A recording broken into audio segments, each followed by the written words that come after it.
कहते कि इमरान खान के ऊपर आर्टिकल 6, मेरे ऊपर भी, आरिफ अलवी सदर पाकिस्तान के ऊपर भी, कासिम सूरी स्पीकर के ऊपर भी। उसने जब मुरासला देखा और जब उसने पढ़ा कि उसके ऊपर एक अमरीकी हुक्म कर रहा है कि अपने वजीर आजम को हटाओ और उसके बाद एतमाद हो जाती है, तो उसने कहा कि मेरी ओथ कहती है कि मैं पाकिस्तान की खुददारी के अगेंस्ट और फौरन मुदाखलत इस मुल्क में हुई, मेरी ओथ कहती है मैं नहीं जाता। तो उसने तो अपनी तरफ से अपनी ओथ पे खड़ा था। हमने तो पूरी कमीशन बनाई थी इन्वेस्टिगेशन की। इस गवर्नमेंट आई, इन्होंने आतशादी खत्म कर दी।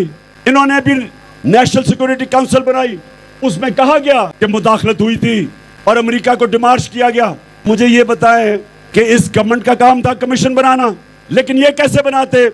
क्योंकि शहबाज शरीफ, नवाज शरीफ, आसिफ जरदारी तो खुद मुलव्विस थे इस साजिश में। हमने पैगाम दिया, स्पीकर ने सुप्रीम कोर्ट को वो मुरासला भेजा, साइफर जो लेटर था, सदर पाकिस्तान ने उनको लेटर भेजा कि इन्वेस्टिगेट करो, कमीशन बनाओ।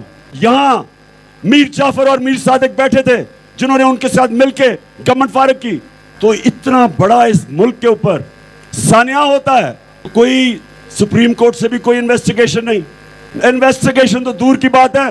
कहते हैं कि इमरान खान के ऊपर आर्टिकल 6, मैं कहता हूं अगर आर्टिकल 6 लगेगा तो कम अज कम मुझे मौका मिलेगा। जो बातें अभी तक मैंने नहीं की, कम अज कम मैं अदालत के सामने वो बताऊंगा दुनिया को।